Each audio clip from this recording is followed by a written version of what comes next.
Bom, vamos lá. Para mim, está aparecendo que vocês estão vendo o meu slide. Alguém confirma para mim, por favor? Ok. Agora sim, né? Tudo bem. Então, vamos lá, oficialmente. Boa noite, de novo, né? A gente vai continuar nosso assunto, gente. A gente vai falar hoje sobre produtos financeiros e vai falar sobre investimentos também. Então, como é bastante coisa, muito detalhe, eu vou dividir essa aula em duas, né? Então, hoje eu começo, quinta-feira eu termino, eu encerro. Eu preciso ver se nós já não temos hora-aula para fechar o primeiro bimestre. Olha só, em agosto a gente falando de primeiro bimestre. E daí a nossa avaliação bimestral vai ser em cima desse assunto aqui. Mas isso eu confirmo para vocês na próxima aula, tá? Então, hoje a gente vai falar de produtos financeiros, porque a gente já falou sobre as instituições financeiras, né? Sobre os bancos, as cooperativas de crédito, as institutos de fomento, que são as instituições que provê soluções financeiras para as empresas e para a gente também. Lembrando, né, que tudo que a gente fala na nossa aula dá para levar e deve levar para a nossa vida pessoal, tá, gente? Ter essas informações financeiras é muito importante para a gente, tá?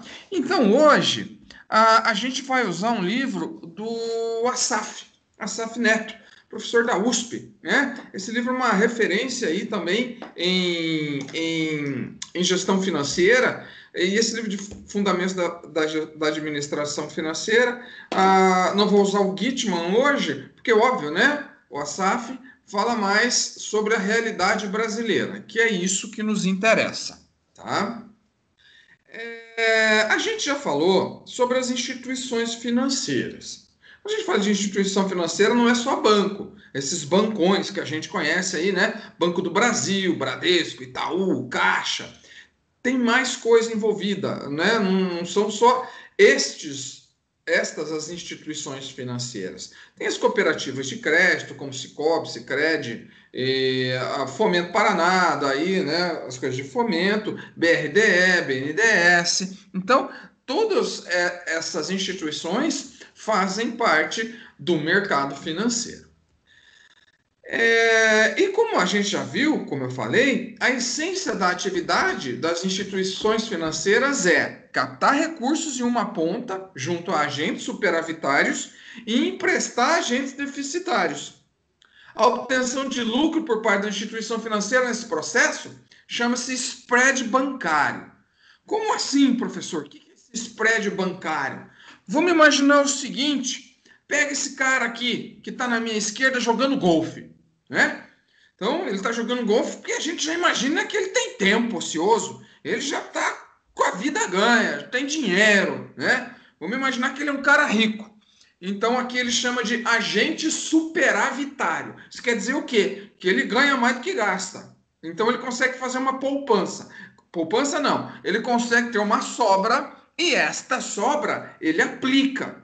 Então, esse agente superavitário é um credor que resolve investir o seu dinheiro. Então ele tem R$ 1.000. Ele pega esses R$ 1.000 e investe no banco, que vai emitir um título, ou esse agente superavitário vai fazer algum outro tipo de investimento. Então ele tem 1.000 e aplica 1.000 no banco. O banco pega esse 1.000 e empresta para o agente deficitário, para o cara que está precisando de dinheiro, né? Então, pegou 1.000 do cara que tem dinheiro sobrando e emprestou para quem está precisando. Só que o banco não é bonzinho, ele por esses 1.000 vai cobrar 1.100 juros, não é isso? E vai pagar de rentabilidade para o jogador de golfe aqui 1.010. Ô, louco, né? Quem ganhou mais aqui? O banco. Sim, ok, né? Sempre foi assim, é assim que funciona no Brasil. Então, esse lucro que ele teve aqui de 90 chama-se spread bancário. É o lucro que ele tem quando ele recebe uma aplicação e empresta para a pessoa. E daí ele recebe o juro de quem pegou o empréstimo e ainda paga com o dinheiro do juro a aplicação dessa pessoa que tinha dinheiro. Pode ser uma aplicação em poupança, em CDB, qualquer coisa, né? Isso que a gente vai ver agora. E o cara que estava usando lá, precisando de dinheiro, ele entrou no cheque especial, fez um crédito pessoal, um financiamento, e para isso vai pagar um juro mais alto. Tá? Então, é assim que funciona uma instituição financeira. Pega dinheiro de quem tem, aplicado, e empresta a um juro exorbitante para quem precisa. Tá? Então, eu fiquei sabendo que nessa pandemia aí, tinha banco privado cobrando 5, 6% de empresa ao mês, né? Na pandemia para ajudar. Era um auxílio emergencial dos bancos privados. Você pega dinheiro a esse custo mensal, gente, é muito difícil pagar. Então, é assim que funcionam as instituições financeiras que nos oferecem produtos financeiros. Nós vimos muito poucos produtos financeiros. Os produtos financeiros envolvem mais que interesses monetários, pois incluem a prestação de serviços financeiros por um valor baixo ou gratuito. Ou seja, as instituições financeiras, antes de vender seus produtos, prestam serviço como? Olha, aqui o autor está sendo um pouco bonzinho com os bancos, tá? Dizer que eles prestam serviços gratuitos, guardam dinheiro e muitas vezes não cobram taxas por esses serviços, só quando são obrigados. Banco do Brasil e Caixa, eu sei que tem que ter algumas contas sociais lá que o cliente não paga nada, mas nos outros bancos a gente paga e muito para ter uma conta, tá? Descontam cheques, sim, descontam cheque, nosso cheque, que já temos conta lá, efetuam pagamentos, eles torcem a cara, né, quando a gente chega com boleto lá, mas sim, eles efetuam pagamentos, realizam uma infinidade de transações sem cobrar ou um valor baixo. Olha, mais ou menos. Aqui eu estou repetindo o que o autor do livro fala, né? Então dá para perceber que ele foi muito simpático com os bancos aqui. O lucro das instituições financeiras depende do volume de transações e da sua capacidade criativa de gerar negócios. Então, os bancos têm que emprestar dinheiro. É a forma mais bacana dele ganhar dinheiro também, porque é muito fácil. Imagina o seguinte: você pega 1 milhão, o cara tem 1 milhão, aplica na poupança. Quanto que ele vai ganhar na poupança? Ou renda fixa, 1%, né? 1% de 1 milhão dá 10 mil. Só que o banco vai pegar esse 1 milhão e vai emprestar 10%, né? Vai ganhar 100 mil. Ou, na pior das hipóteses, empresta a 3% ao mês. Já está ganhando dinheiro, está ganhando o triplo do que vai pagar para o cara que está aplicando. Então, é essa diferença, que é o spread bancário, que é o lucro das instituições. Então, a gente voltando para o investidor, chama-se valor investido por alguém como capital. Então, o cara tem dinheiro, ele investe capital. Passado um período do investimento, esse valor estará superior devido à obtenção de juros. É para isso que a gente aplica dinheiro, né? Para ter um ganho de capital, tá? Então, assim, no dia 0, por exemplo, você, no início de investimento, você deposita lá R$ 1.000. Isso aqui é um investimento de renda fixa. 30 dias depois, você tem R$ 1.010. Por quê? Porque você recebeu juros de 1% na sua conta. Tá? Isso aqui tem que ser poupança, porque se for um outro investimento, tem imposto sobre esse ganho aqui ainda. A gente vai falar mais para frente. Então é assim que funciona, né? Você deposita um valor e espera ter um retorno desse investimento. E para isso, nós usamos o que chamamos de indexadores, que são índices percentuais usados para reajustar valores. Então vamos pegar o nosso investidor ali, tá? Se ele quer fazer uma aplicação derivada pelo Banco Central, ele vai receber o indicador dessas aplicações baseadas no Banco Central. A taxa básica é a Selic. A gente já vai falar dela. Não, eu quero investir no banco. Do banco já é CDI o indexador.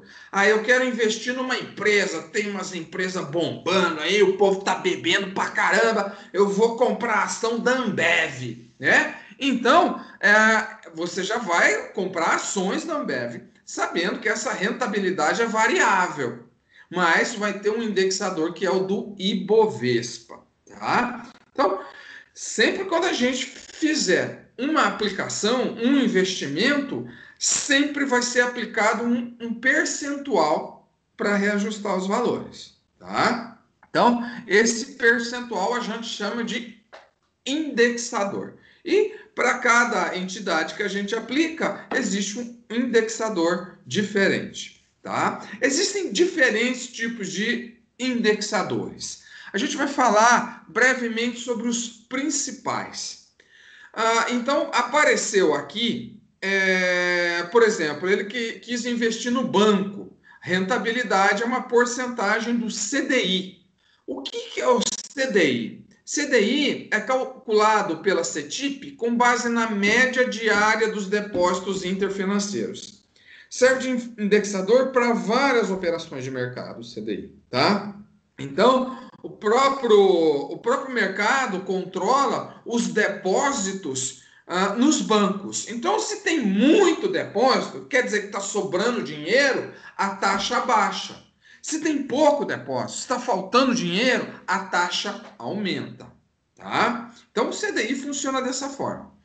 Outro indexador é a Selic, calculado com base na média diária dos financiamentos de um dia com lastro em títulos públicos. Isso quer dizer o seguinte: o governo brasileiro, que tem uma dívida pública muito grande, o governo brasileiro gasta muito mais do que arrecada, né, gente? E gasta mal. Nosso Estado é muito pesado, a burocracia é muito grande, isso não vamos nem falar de corrupção, tá? Então, a gente que é administrador, que tem outra visão, a gente percebe que o Estado brasileiro é muito mal gerido, tá? Então, o governo emite títulos para quê? Para refinanciar essa dívida dele. É que nem nosso cheque especial. Eu ganho 3 mil, para eu fechar minhas contas em casa é 4, corro para o cheque especial, né? O governo faz isso emitindo títulos públicos, que ele tem obrigação de comprar lá na frente, tá? E essa taxa é divulgada pela Selic, que o governo paga.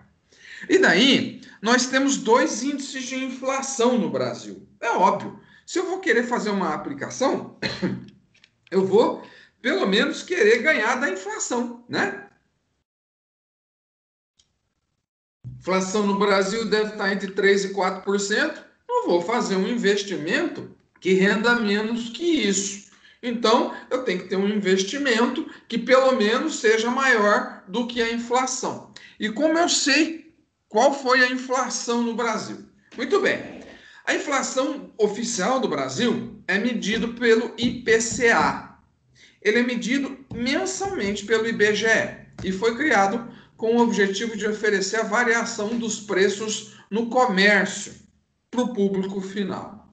Então, o IPCA é aquele que a gente sente no bolso, né? O feijão está mais caro, o arroz está mais caro, o óleo aumentou de preço, é o IPCA. O IPCA é considerado o índice oficial de inflação no país. Existe um outro índice que mede a inflação, que é o IGPM. Esse é da Fundação Getúlio Vargas. Tem a mesma metodologia do IGPDI, mas refere-se à coleta de preços realizada entre os dias 21 de um mês e 20 do seguinte, tá? Então pega 30 dias, mas não pega o mês completo. Então ele consegue captar variações que ocorram nesse período. Não é o mês fechado. IPCA é o mês fechado, o IGPM pega algumas outras variações ali. Eles não costumam ser muito diferentes, né? E nem há uma competição ali entre esses índices. Então o mercado adota geralmente o que for mais vantajoso para si, tá?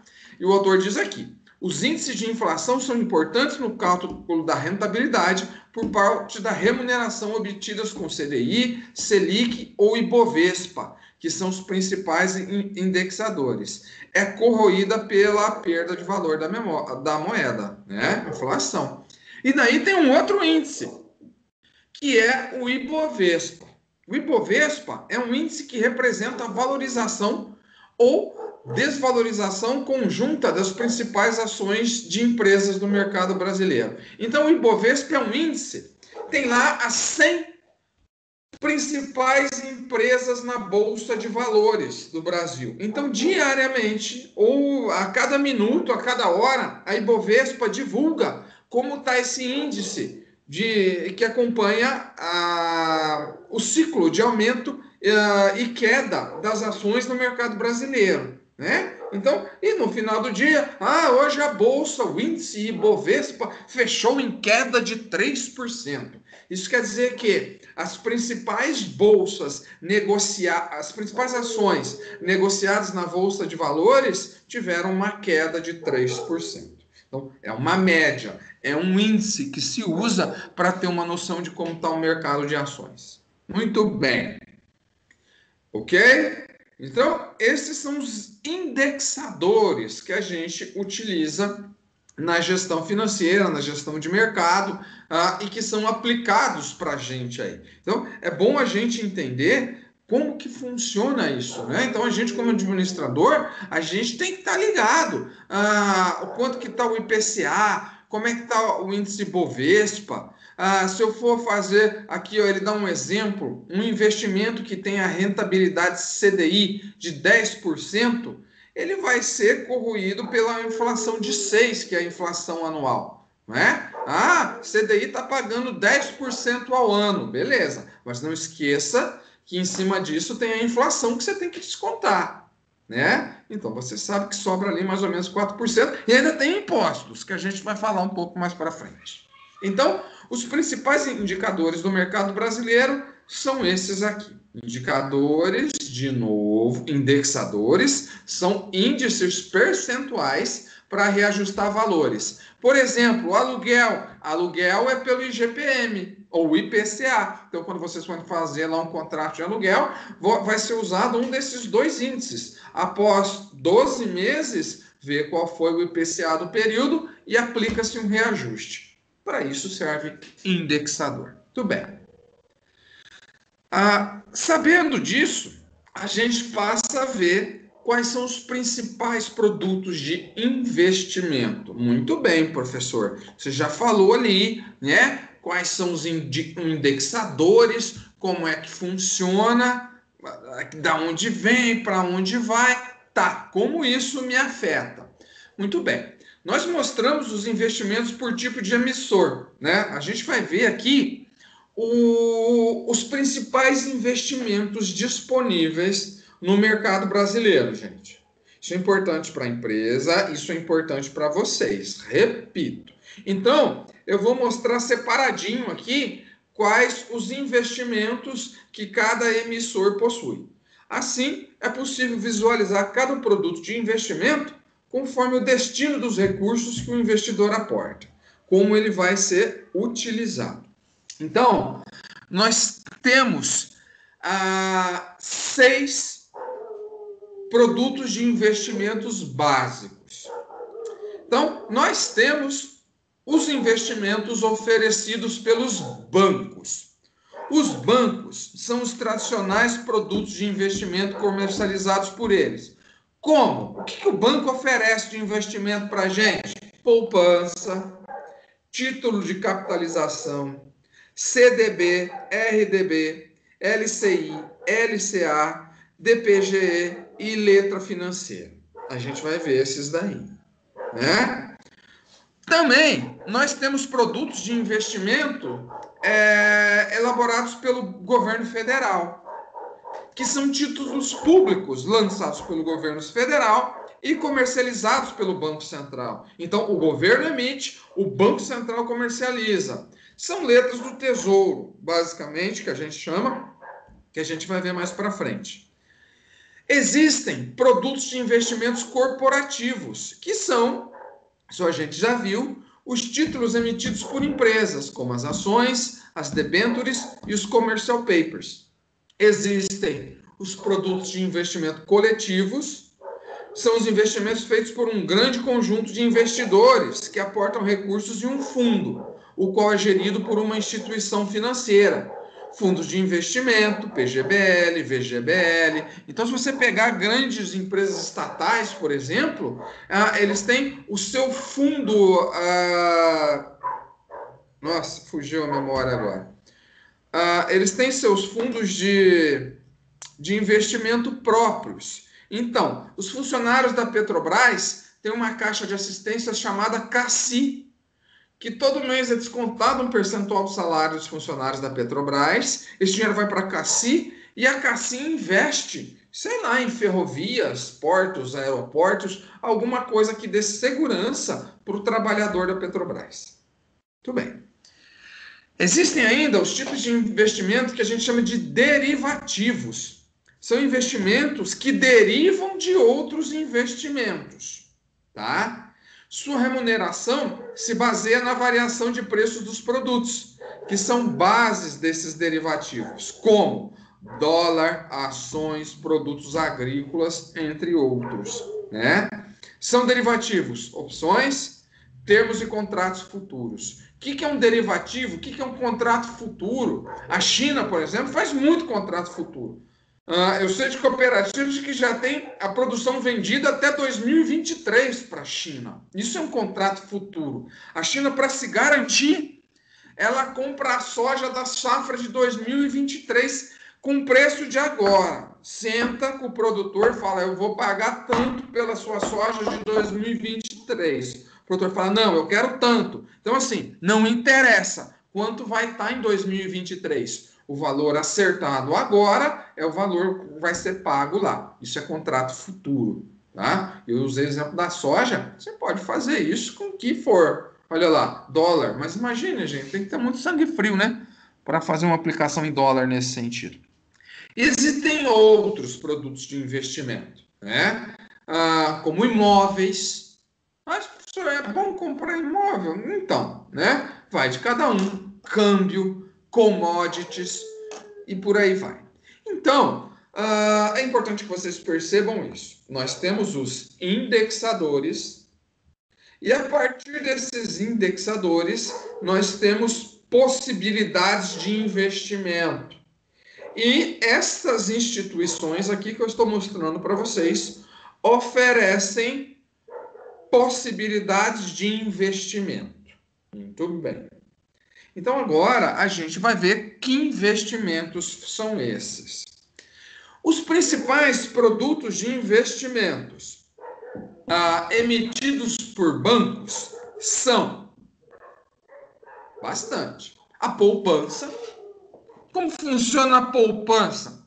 Na prática, o investidor deposita seus recursos no banco e esses recursos são usados para finalidades determinadas pelo governo, como financiamento imobiliário. Uma parte do dinheiro que a gente deposita na poupança, obrigatoriamente, o banco tem que financiar a casa. Obrigatoriamente. Qual que é a rentabilidade da poupança, gente? 0,5% ao mês, mais TR, tá? Se a Selic, olha lá a Selic, estiver abaixo de 8,5%, o rendimento passa a ser 70% da Selic. Então, é 0,5% mais 70% de 8,5%. Anual, ok? Anual. Então, a poupança é um investimento muito conservador. A liquidez é 100%. Isso quer dizer que o que você ganhar é seu. Não tem imposto sobre a poupança. Existe um órgão no Brasil chamado FGC, que é o Fundo Garantidor de Crédito. Os bancos brasileiros se reuniram e formaram um Fundo Garantidor de Crédito.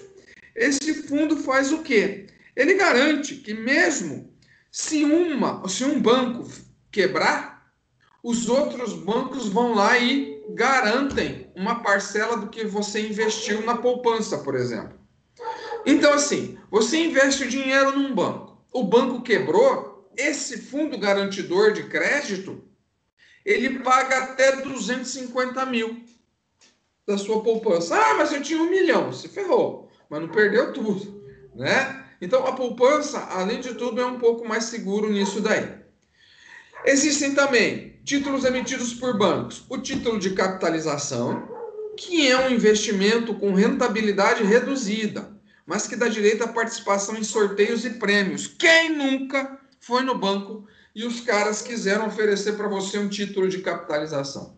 Você investe R$ 100 por mês, é como se fosse uma poupança. Só que não, a rentabilidade é inferior à poupança. Só que você todo mês concorre a prêmios, casa, carro e por aí vai, tá? Então, se você faz um título de captação de 36 meses, você retira praticamente uns 80, 90% do valor depois de 3 anos. Ah, e o resto? O resto perdeu, Playboy, tá? E se eu quiser tirar antes, pode? Pode. Só que você também vai ter um desconto grande no seu dinheiro. O título de capitalização, ele vale mais para se você quiser concorrer aos sorteios, tá? Porque ele rende bem menos que a poupança. Existe também um investimento emitido pelos bancos, que é o CDB, né? O investidor empresta, deposita seu dinheiro a um banco. Aí o CDB, quem emite o certificado de depósito bancário é o próprio banco. Ah, eu posso comprar CDB do Itaú, do Bradesco, da Caixa, do Banco do Brasil, tá? E daí ele vai estar atrelado à CDI. Então, ele tem diferentes tipos de rentabilidade, dependendo do CDB que você quiser, tá? Então, a liquidez dele, ele tem que ter uma liquidez. E é também garantido por fundo garantidor de crédito. Mesma coisa que a poupança, 250 mil. Só que daí esse aqui paga imposto, tá? Tributados com IOF, a gente já vai ver o que é IOF, para períodos inferiores a 30 dias. Então, se você comprar CDBs e vender antes de 30 dias, você vai ser tributado. E ainda tem o imposto de renda. E tem também o RDB, que é o Recibo de Depósito Bancário. Ele é igual ao CDB, só que ele não pode ter transações entre investidores. O CDB você pode pegar e vender para quem quiser. O RDB não, tá? Então, ele possui regras próprias, também tem garantia do fundo garantidor de R$ 250 mil por CPF, tá? Se você investir menos que 30 dias, você vai pagar IOF, que é um imposto sobre operações financeiras, e a tabela do imposto de renda é regressiva. Isso quer dizer que quanto mais tempo você deixar seu dinheiro investido, menos imposto de renda você paga. Ok? Existem ainda, emitidos por bancos, as letras de crédito imobiliário, que na prática é emprestar dinheiro ao banco para que ele financie empreendimentos imobiliários. Também tem uma rentabilidade pré-fixada. Aqui ele dá um exemplo, né? 3,5% ao ano mais IPCA. Então, se a inflação for alta, então é tipo, sei lá, 8% de inflação mais 3,5%. Então, ele sempre garante algum rendimento. Então, gente, percebam que nós estamos falando de 3,5%, 4,5% ao ano, tá? Também tem garantia do Fundo Garantidor de Crédito, 250 mil por CPF e é isento de imposto de renda. Por quê? Porque tanto o LCI quanto o LCA, que é a letra de crédito de agronegócio, o governo incentiva o investimento nessas letras para poder financiar casa própria e para poder financiar o agronegócio. Então, quanto mais investimento tiver nessas letras, mais dinheiro tem para casa própria e para o agronegócio. Existe também, emitidos por bancos, DPGE, né, que é similar ao CDB, com uma garantia muito maior do FGC. Olha lá, se a gente for aqui, ó, o DPGE, Depósito a Prazo com Garantia Especial, ele garante até 20 milhões por CPF, tá? Então, aqui é para investimentos maiores, algumas regras especiais ali. E por fim, os bancos emitem a letra, a popular letra, né? Muito antigo esse tipo de investimento. É um título de renda fixa emitido por instituições financeiras com a finalidade de captar recursos de longo prazo. Funciona de maneira similar ao CDB, porém sem o fundo garantidor de crédito, tá? Então a letra, quanto mais tempo você deixar investido, menor vai ser a sua tributação, tá? É interessante para o banco, é interessante para quem também quer uma garantia, né? Então, mas cada letra financeira possui uma regra diferente e não tem garantia do fundo garantidor de crédito. Ô, professor, bastante investimento, né? Pois é, gente. Olha isso aqui é só dos bancos. Então, muitas vezes, vou abrir uma poupança, mas será que é o melhor rendimento? Qual que é o indexador do título de captação ou do CDB? Quanto que ele vai me pagar? Né? Então, e se eu optar por um CDB, eu sei então que eu vou ter uma garantia de 250 mil do meu dinheiro se o banco quebrar. Então, tudo isso a gente tem que saber, né? A gente não pode ser amador nisso daí. Então, os produtos de investimentos emitidos pelo banco são esses. Existem também produtos de investimento emitidos pelo governo federal. A gente, além de impostos, a gente banca o governo federal. E que investimentos são esses? LFT, LTN, NTN e NTN Futuro.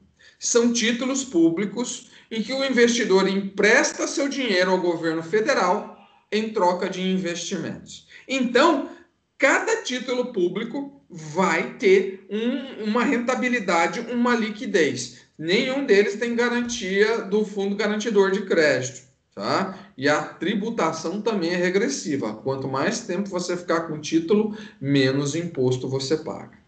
Então, olha só, se a gente pegar a NTN, notas do Tesouro Nacional, a gente vai ver que aqui é atrelada ao IPCA, é o índice de inflação, mais 4,5% ao ano.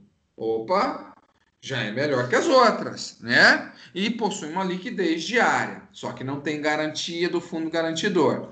Se a gente pegar as notas do Tesouro Nacional Futuro, olha aqui, ele paga seco 12% ao ano. Não interessa quanto seja a inflação. Então, se a inflação for 3, não interessa, vai pagar 12. Se a inflação for 8, não interessa, vai pagar 12. Então, é investimento, né? Não tem uma garantia, quer dizer, tem essa garantia, porque é pré-fixada, você vai receber 12% daquilo que você investiu. Muito bem. Essas são as letras do Tesouro, do governo federal. Existem ainda os produtos de investimentos corporativos. Que são esses? Né? As empresas emitem papéis para se financiar. As empresas, ao invés de ir no banco, se ela for uma empresa atrativa, ela pode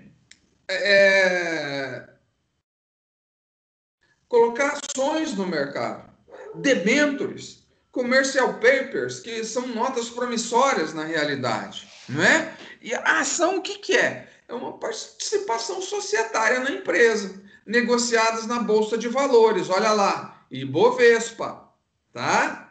Então, tem dois tipos de ações. As ordinárias, que são ordinárias por quê? Porque tem poder de ordem, né? Tem direito a voto. Então, geralmente, a ação ordinária são mais caras, tá? Por quê? Porque você vai ser dona do bagulho lá. Se você tiver muita ação ordinária, você vai ter até direito a voto na empresa.